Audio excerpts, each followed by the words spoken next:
Bonjour et bienvenue. Je suis un pharmacien d'industrie et j'ai écrit un manuscrit « La pilule, un bienfait pour ma santé, ma fertilité ?»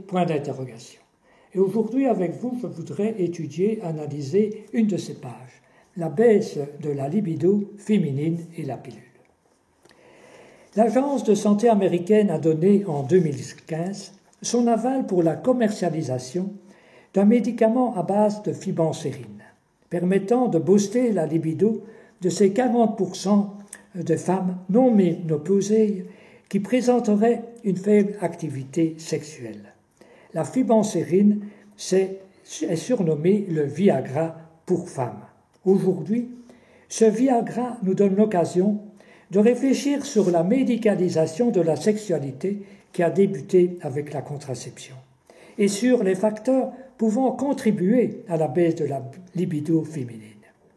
Nous voulons aussi attirer l'attention sur le fait que la contraception hormonale en tant que telle et avec les affections qu'elle génère est une source non négligeable de dysfonctionnement sexuel féminin, de baisse de libido.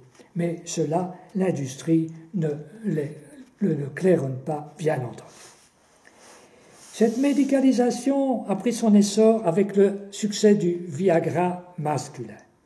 Des industriels comme Procter & Gamble investirent largement dans une campagne d'information du personnel médical et du grand public concernant leur patch à la testostérone Intresa pour traiter la diminution du désir féminin.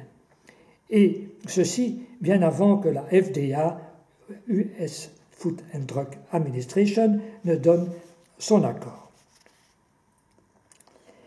Mais quels sont les facteurs pouvant contribuer à une baisse de la libido chez la femme?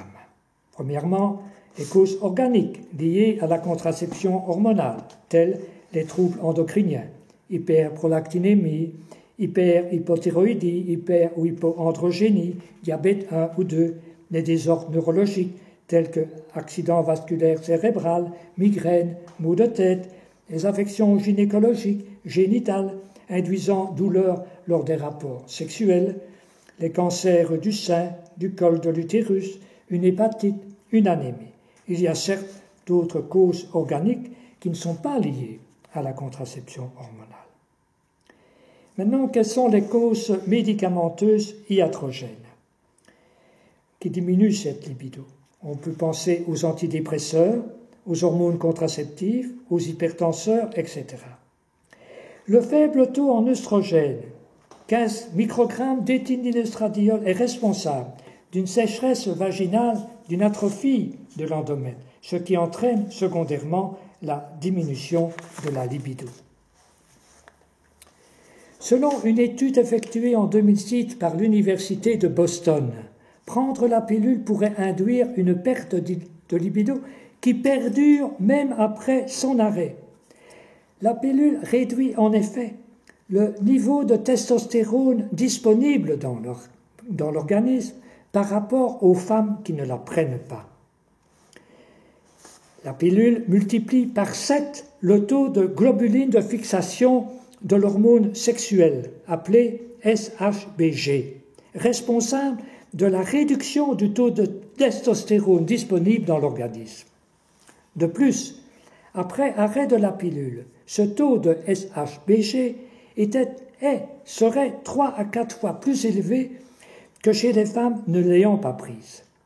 Pour l'auteur de cette étude, il est important de reconnaître que cette diminution de la libido après arrêt de la pilule n'a pas de cause psychologique, mais bien physiologique. Les lectrices, les lecteurs pourront comprendre pourquoi le patch à la testostérone Intresa a été créé. C'est pour compenser la chute de la testostérone générée par la pilule. Il existe certes encore des causes psychologiques qui diminuent la libido. La perturbation de celle-ci, de la libido par la pilule, va générer des problèmes au niveau du couple. Pour la femme, ce sera un sentiment d'être exploitée, incomprise. Pour l'homme, ce sera l'incompréhension des refus relationnels de la part de la femme. De là, la nécessité d'un dialogue conjugal. Et vous, chères auditrices, qu'en pensez-vous? Si vous voulez en savoir plus, nous vous proposons de consulter notre site lapilulenquestion.be et j'attends avec impatience vos réactions. Je vous remercie cordialement de votre attention.